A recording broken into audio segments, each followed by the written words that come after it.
From interpretations to innovation, reimagining humanities research for a changing society. I repeat,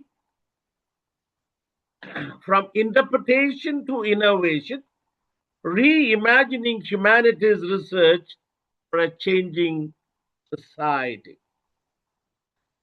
By way of prologue, I would like to quote from Nussbaum: the humanities cultivate the imagination that enables us to understand the lives of others and to build democratic societies. Martha Nussbaum. What does she want to say? Humanities interpret cultures, histories, languages, philosophies of human experiences. Human experiences form the text. Human experiences form the culture. Human experiences are recorded as histories. Human experiences evolved languages. Human experiences really created philosophies for life. So today, interpretation alone is not enough. It's not sufficient. We need innovation. Society expects humanities scholar to generate innovative knowledge and direct them towards contemporary challenges such as artificial intelligence, climate change, migration, inequality, culture to preservation, mental health, and ethical leadership. Maybe I can say in the present day world, the humanities must help the world transform it. Why humanities research need reimagination or reimagining?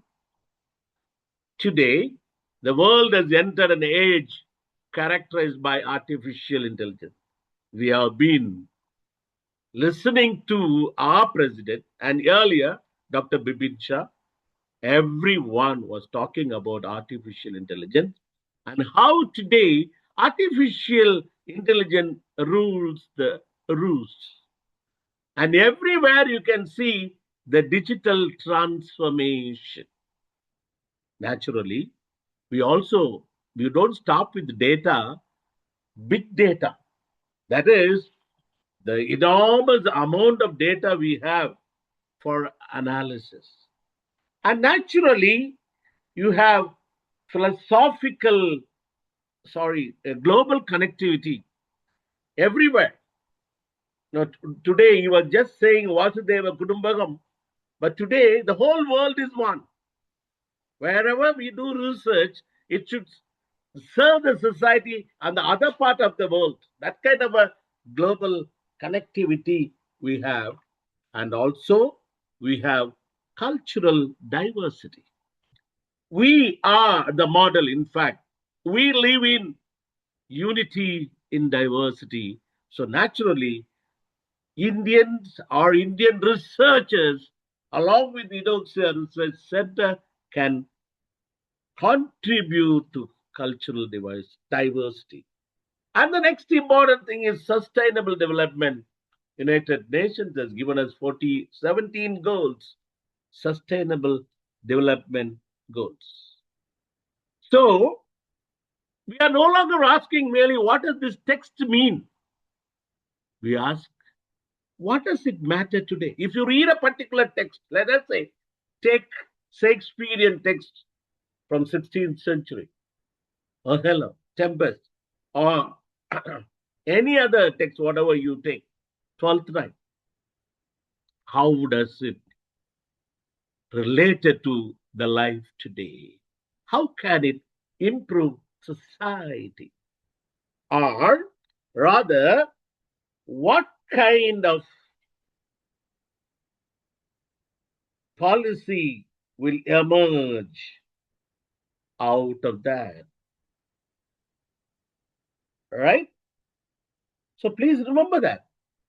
Maybe all these things remain today. Right?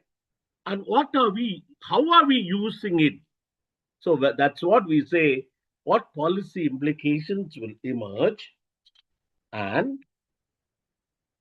how it will help us. So we are asking another question now, can technology help us answer these questions? So when we take up this text, apply it with the latest technologies, it should give us answers for new questions. So that means I would even say traditional humanities research should focus on literary. Earlier it was focusing only on literary interpretation.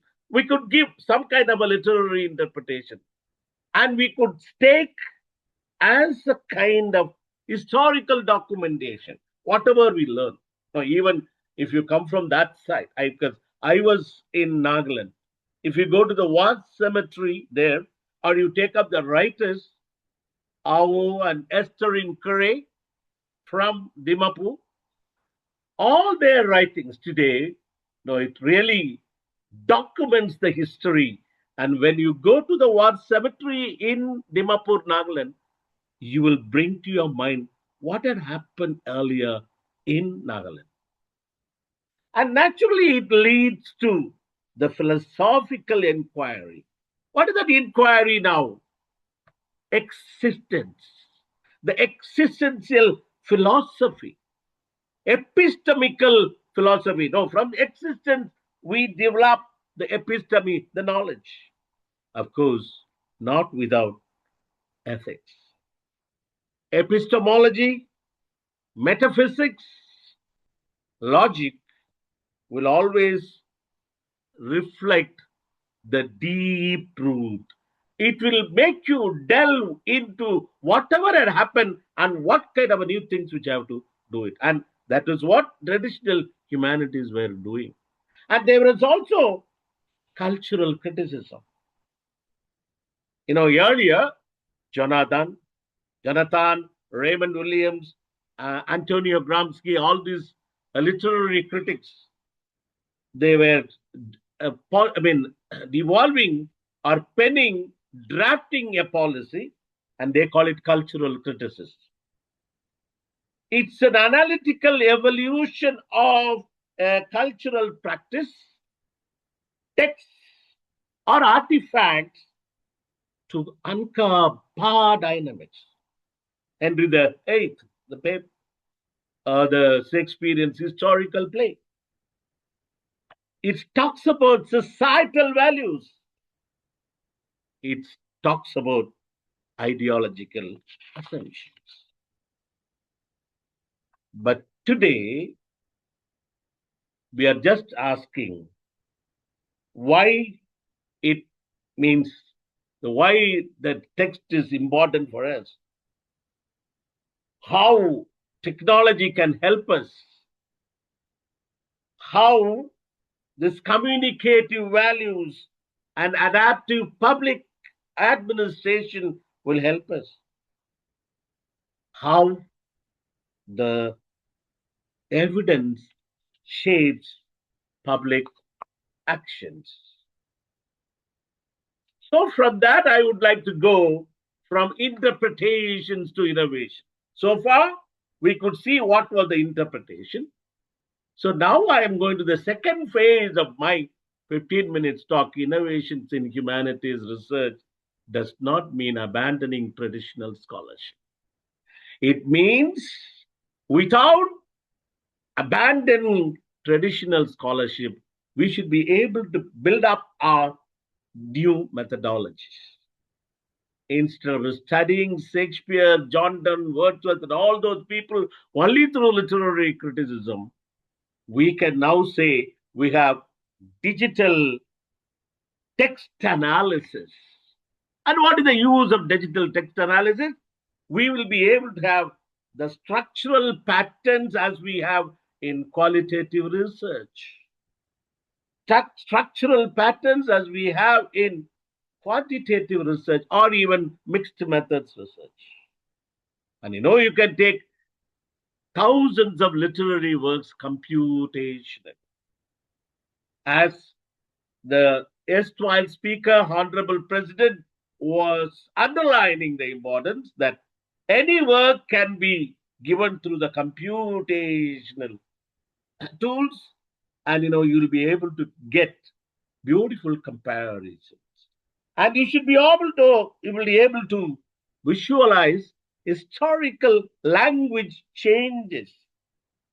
It relies on mapping tools. It relies on family trees. It relies on data graphs to shift to the sounds used by the characters, meaning, and also the vocabulary.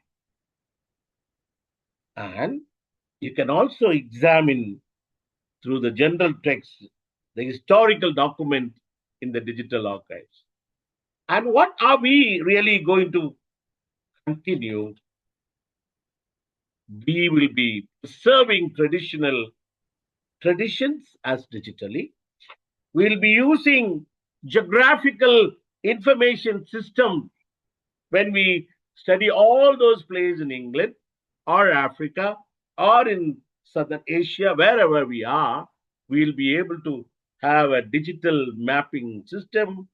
And also we can even think of the developing virtual museums. From here, you just go, you use the folklore. Now, if you come to Tamil Nadu, the Sangam literature, or whatever we have, when our own writers from Calcutta, they go to America and then they want to talk about the Indian culture. They come to our Indian museums. Or if they want to do what the British colonization did here, they go to the English museums and then bring us what are the treasures which are being preserved in England, which went away from India. So they are able to create interactive cultural archives. Today, if you go to the classrooms for the present Gen Z students, you should give them the kind of an interactive cultural archives so that they will just fly to the yesteryears to find out the rich, harmonious culture India preserved, and it continues to preserve. So please remember, innovation transforms research into a living social resource.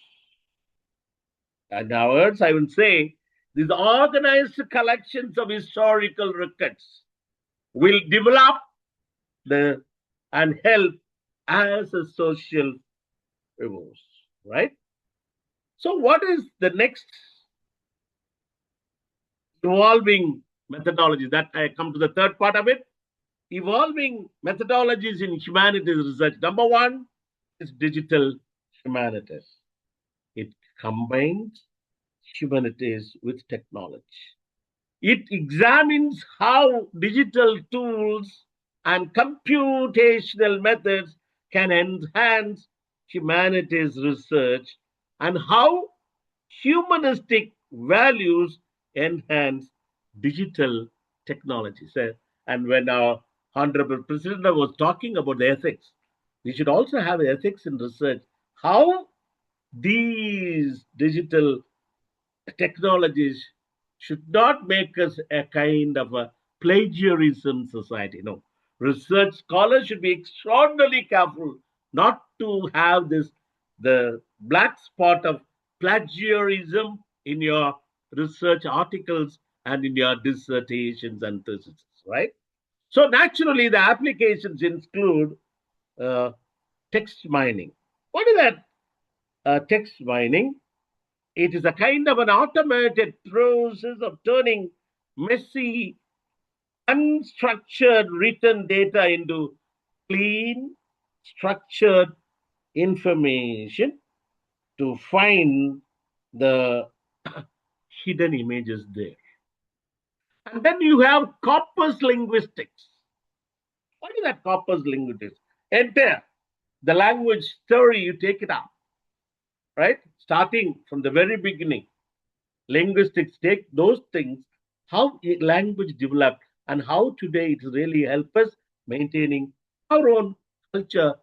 Find out how it is done in your research. And you can make use of the digital archives we have. I was talking about GIS mapping and then network analysis. Analyze the patterns and useful needs with our social search. Visualization will help us for creation of images to communicate information.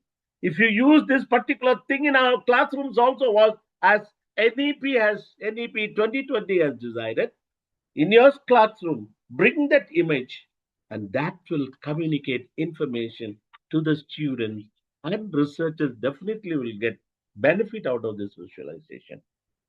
And second thing is artificial assist artificial intelligence assisted research in organizing literature review, and everything. You take it up. It can identify themes, take a particular text, and just find out what are the themes there. If it is a tragedy, if it is a comedy, all work of art will come to give a message that will enhance the life pattern when we live in our lives. When you ask a question, what is the meaning of life? Everything is coming there in our novels and fictions and everywhere, right? And then translating text in our own language. In English, text can be translated into Malayalam. A Malayalam text can be translated English. And then we can use the maximum. I think our Dr. President will definitely tell us the coding suggestions, AI code generations. Now we have Copilot, DM, and then auto complete whatever we want to generate the suggestions, and detect the research trends.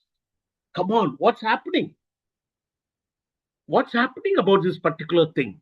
Even Shakespeare, or even Wordsworth, John Keats, John Donne, the philosophical writers from America and the British philosophers. Please remember, importantly, AI should assist human interpretation, not replace scholarly judgment. There is always a conclusion by these people find. All right? Now, if you take up those Sangam writers, the earlier writers,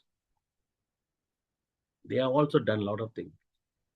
Then just because you have interpretation by artificial intelligence, do not replace the scholarly judgment. Human creativity, ethics, and critical thinking always remain central.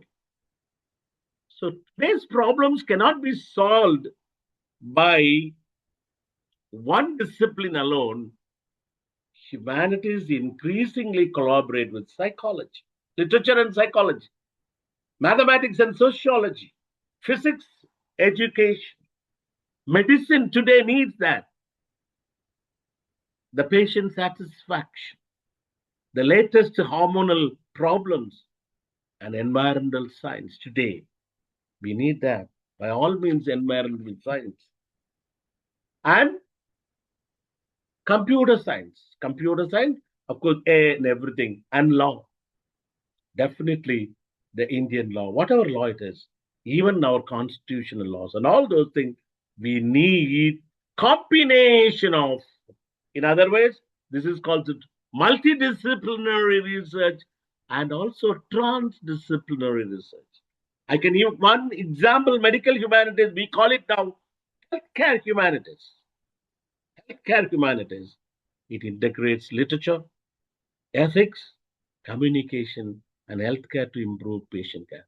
All the medical humanities narratives today talk about a patient and how psychologically this we can even introduce the clinical psychology or cognitive psychology to learn from these medical humanities. So, my dear, last thing is that communities become partners rather than subjects. Researchers collaborate with local communities, go into the communities and find out, talk to them, interact with them, record what they were doing, and go to the indigenous groups, those who are remaining in the margin, bring them to the center.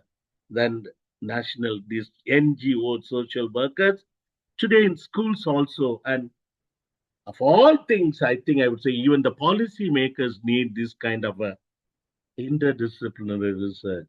So that means research then creates social change rather than remaining confined to journals. Now we always say that now we are research center is helping us, bringing out an Scopus index to journals and all that.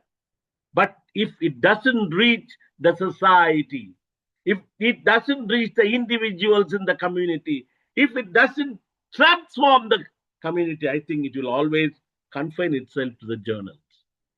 So please remember the last one, the visual and multimodal research. It remains in photographs.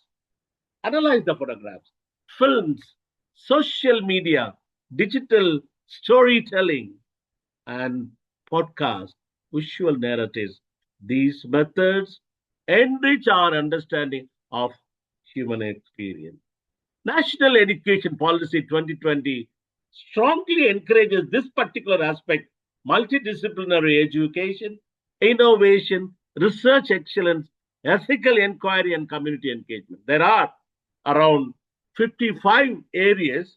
The only 12 areas are for school education, but for tertiary education, there are 33 chapters that will always talk about multidisciplinary education, innovation, research excellence, ethical inquiry, community engagement. NEP 2020, which was brought in by the government of India after 30 years, it has done lots of innovative things in the higher education portal.